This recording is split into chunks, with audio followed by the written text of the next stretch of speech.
Hello everyone, welcome back to my YouTube channel. Friends, कैसे हो आप सभी? आई होप अच्छे ही होंगे। सभी अपनी अपनी तैयारी में लगे हुए होंगे। फ्रेंड्स, मैं आरपीएससी सेकंड ग्रेड की प्रिपरेशन कर रही हूँ हिंदी सब्जेक्ट से। आप किस सब्जेक्ट से हो मुझे कमेंट में बताइए। क्या आपका एक या दो बार सिलेबस रिवाइज हो गया है, कंप्लीट हो गया है? मेरा तो अभी तक कंप्लीट नहीं हुआ है फ्रेंड्स। मेरे पास कई कमेंट ऐसे आए थे फ्रेंड्स कि दीदी मुझे हिंदी साहित्य के लिए बेस्ट बुक बताइए, अच्छे लेखक की 2026 के सिलेबस के अकॉर्डिंग। तो फ्रेंड्स, मैं आपको बता दूं, सिलेबस में ज़्यादा चेंज नहीं हुआ है सब्जेक्ट में, हिंदी वाले में। इसमें कुछ कुछ टॉपिक ही अलग हटे हैं और जुड़ा तो नया कुछ भी नहीं है, बस टॉपिक हटे ज़रूर हैं। तो फ्रेंड्स, पहले हम सिलेबस का डिस्कस कर लेते हैं। सिलेबस तो आप सभी ने अच्छी तरह से देख ही लिया होगा। तो फ्रेंड्स, चलो फिर भी डिस्कस कर लेते हैं। अपन मैंने तो ऐसे कॉपी में लिख रखा है फ्रेंड्स सिलेबस, तो आप देख लीजिए। हिंदी साहित्य का इतिहास, इसमें नामकरण व काल विभाजन ये पहले भी था, पुराने सिलेबस में भी था। आदिकाल, भक्तिकाल, रीतिकाल ये तीनों पुराने सिलेबस में ए टू जेड ऐसे के ऐसे थे। लेकिन इसमें एक चेंज हुआ है कि आदिकाल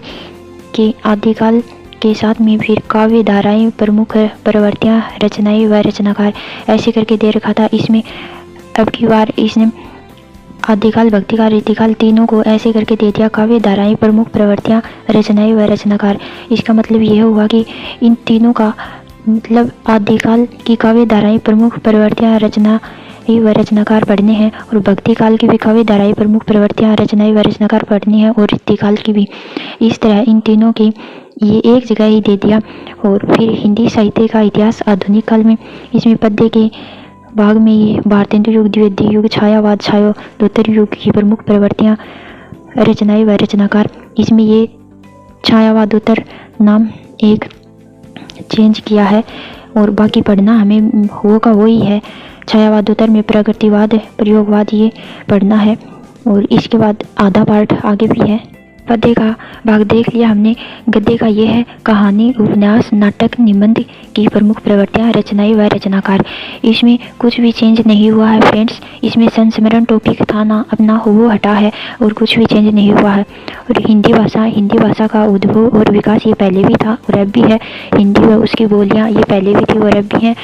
राजस्थानी की प्रमुख बोलियां ये भी पहले थी। देवनागरी लिपि भी पहले थी। इसमें एक ये दे दिया देवनागरी लिपि का मानक स्वरूप, ये मानक स्वरूप नाम अलग से जोड़ दिया। इसमें अपन को देवनागरी लिपि का मानक स्वरूप पढ़ना है।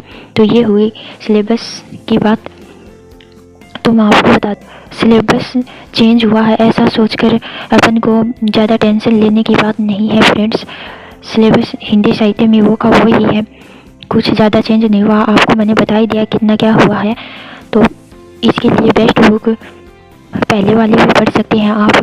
और अगर न्यू 2026 के अकॉर्डिंग तो ऐसा कुछ चेंज नहीं हुआ है कि नया टॉपिक तो कुछ जुड़ा नहीं, तो अपन वो भी पढ़ सकते हैं पुरानी वाली। लेकिन एक गलती अपन ये करते हैं, अपन रिवाइज नहीं करते, बार बार रिवाइज करते हैं एक पुस्तक पर भरोसा करके, तो हमारा सिलेबस से बाहर क्वेश्चन नहीं जाते हैं।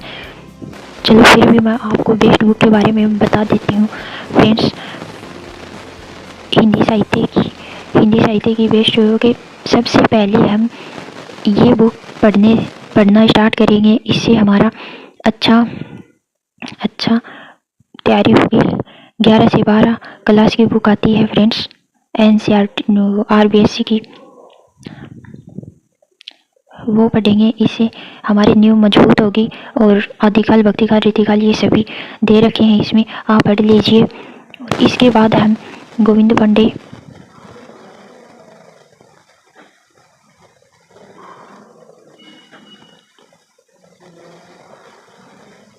सरस्वती पांडे,